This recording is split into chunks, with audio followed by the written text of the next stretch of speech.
Signe des temps, les couleurs d'automne sont moins chatoyantes qu'à l'accoutumée. Habituellement rouge, orange ou jaune à cette période de l'année, les quelques 4000 arbres et plantes du jardin de Gondremer à Autrey subissent eux aussi les effets du réchauffement climatique. Les couleurs d'automne arrivent plus tardivement, comme partout dans la végétation. L'année dernière, ça ne s'est pas passé comme ça. On a eu des couleurs d'automne magnifiques et qui sont arrivées à temps. Là, cette année, c'est un peu différent. On n'en tire pas tout de suite des conclusions générales, donc il faut se laisser peut-être quelques années pour ça. Le vert est donc anormalement encore dominant.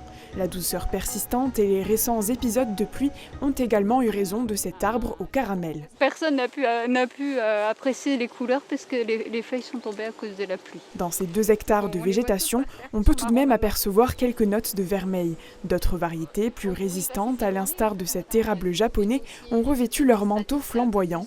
Mais un autre problème inquiète encore. On sent qu'on a certaines mares à sécher. On est en fond de cuvette, on a quand même beaucoup d'eau et on se rend compte de plus en plus que l'été il faut arroser. Puis alors arroser chez nous c'est avec les arrosoirs parce qu'on n'a pas d'arrosage automatique.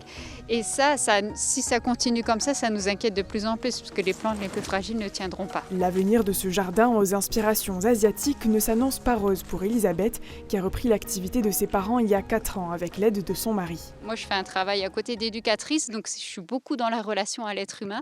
Et se retrouver tout d'un coup dans le calme du jardin, à toucher la terre, il y a quelque chose de très ressourçant.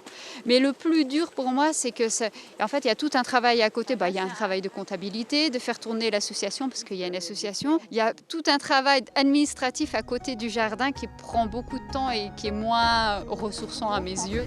Acquis en 2008, le label Jardin remarquable décerné par le ministère de la Culture est en cours de renouvellement. Plus de 700 personnes ont visité le site cette saison, qui se termine d'ailleurs ce week-end avec une ouverture exceptionnelle prévue le 1er novembre.